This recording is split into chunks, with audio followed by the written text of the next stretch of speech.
Unbreakable Boy, such a very layered story. And so I'm curious, did you guys get a lot of time to spend with the real Scott and Austin in preparation for your roles? Yes, definitely. They came down to set, like, I'd say, like a third of the way through filming. They spent, like, around 3 to 4 days with them, so we really got to know them. They had activities for us to do in their hotel, I remember, for me and the cast, so we had a lot of fun with them. They are lovely people, and I'm so glad I got to meet them.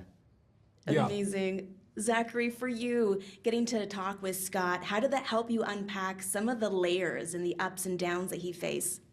You know, we got a limited amount of time to spend with the family, as Jacob was saying. But I think that, more than anything, just getting an essence of his heart and his mind, his love for his family, the impetus of why he wrote the book to begin with, that the film is based on. All of those kind of give you little bits and pieces of what to build off of. But ultimately, John Gunn, our writer-director, wrote just a fantastic script. Really transposing that book into what would be the screenplay. And that's the blueprint. That's really what you follow as the actor. Because Scott and I are, though there is, similarities in that, we're men who care about our families and, men of integrity and want the best for this world. We're also very different human beings. And so, I am a artistic representation of Scott in the film, but I was really honored that I got to bring his life to the screen. Jacob playing Austin, the whole story is from his perspective. What did you want the audience to know about him and how unbreakable he really is?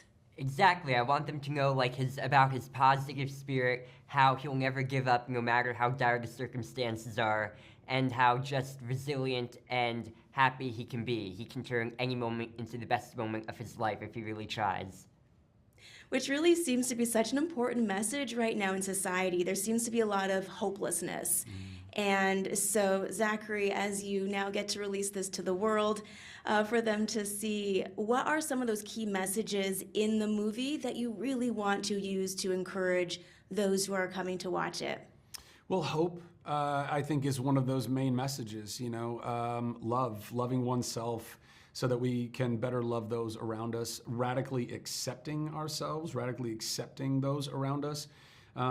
For Scott's journey specifically, it's resistance and resistance and resistance. He has this idea of whatever his perfect life is supposed to be, and a child that is struggling through brittle bones disease and autism is not a part of that perfect plan in his mind.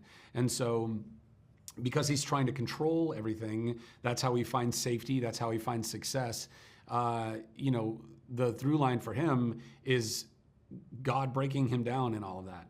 And finally, relinquishing that control and radically accepting who his son is. And in doing that, seeing the beauty in who his son is. And that helps him, I think, Scott, to love himself more, to love his son, to love his other son and his wife, and, find all of that grace. So I think those are some of the more, core through lines of the film. Mm-hmm. I really appreciate how it's serious content, but there's so much humor infused into it. So as we wrap up, Jacob, you had to wear the jester hat, but there was a wall of hats. Was that your favorite, or was there another one that you liked? There was the hat that had straws at the top of it. That was my personal favorite. That the jester hat may have been the Mountain Dew Code Red, but I actually spoke to the real Austin. He preferred Mountain Dew more, and so I'd say that hat was the actual Mountain Dew. Oh, I love it. Zachary, Jacob, thank you so much for taking some time to share a little bit more about The Unbreakable Boy. Thank you. Thank Have a great you. day. Have a great day. Yeah, you too. Take care, guys.